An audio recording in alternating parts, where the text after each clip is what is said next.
Hi, Andy back again with another neat little gizmo I've come across. These are called Powerfingers, and it's the Powerfingers System 5. It's a technical name for it. And what these are finger strength training tools. Now, obviously in the past, you've probably all seen the tools that you can do that with, or you can do this with. You know, there's various ones on the market. This is something I've come across that is pretty revolutionary, to be honest with you. With what it has, there's 5 different circular discs or bands in here of varying resistance. And the idea is that, you know, obviously as a guitarist, it might be useful for you to have, but you know, playing piano or any other stringed instruments, these things are designed to actually increase the strength of your fingers, as well as the dexterity, the independence of one finger against another, and various other things that you need to be able to play the guitar.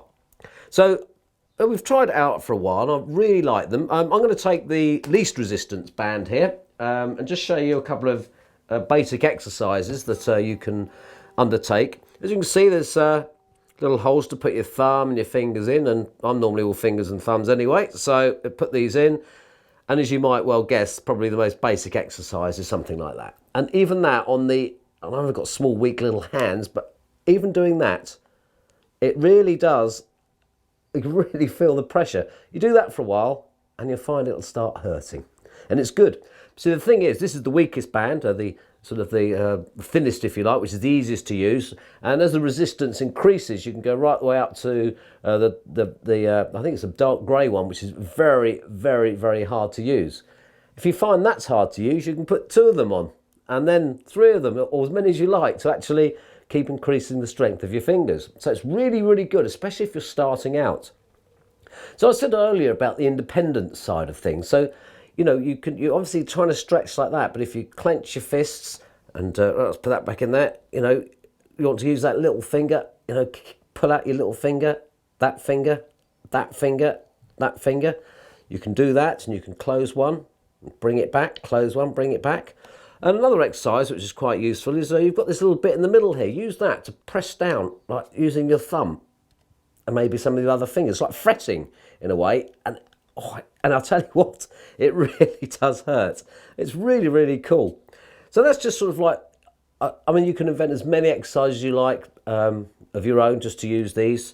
You know, another thing which obviously is quite important is when you're fretting and playing chords is the distance, and you can stretch your fingers, so you can start doing this sort of thing. So I won't do that, that's rude. But you do that, you can put it into another one. It just varies, you can do whatever you like with it. So it's really cool. So that's like independent of any instrument you're playing. So you can actually also use it when you're playing your guitar. So you might want to sort of start off by putting it on your finger like that and just trying to play a couple of chords. So just playing a C chord there, then A minor, which is a bit easier, then stretch it again.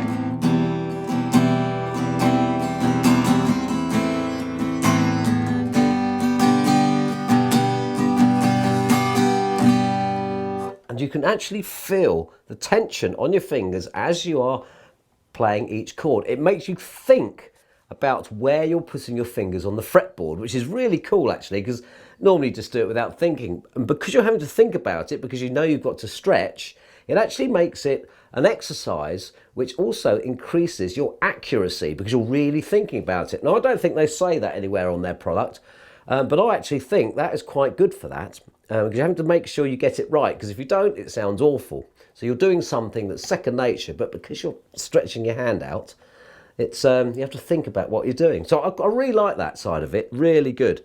And obviously you've got other things, so that we've talked about chords there, but fretting, you know, you might have to start doing that. As you can see, you're having to actually pull that apart as you're playing from, and if you want to do it now without this on, it's quite easy. And even up there, you can really, I can't even get that one because I can actually feel myself stretching. So what you're doing, you're not only just going like that, you're having to actually stretch further to actually fret the notes. So there's a whole myriad of things that you can use. Invent your own ones, but I actually find when you've taken it off, your hands are sort of all, so they just feel like they're light, really light. So it's a really, really good even warm-up thing, you know, so before you start playing, put that on, stretch your hands, and I'm sure it'll actually increase, especially from my point of view, the independence of your fingers, using your little finger and your middle and your ring finger, which tend to operate in tandem, so to try and get that independence. So you can start stretching the thing out using that. So I recommend having a look at these. They retail at about $25, and if you're interested, have a look at the link on our website. I have a link on the page, and you can see and you can order these from wherever you like. And great value for money.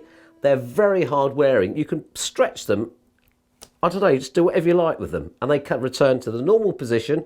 There's obviously some sort of revolutionary design and fabrics and materials and compounds in there, but absolutely fantastic. So, yep, really like it. Definitely worthwhile a go. So, hope you enjoyed that. Give them a go, and I'll catch you all pretty soon. Ciao for now.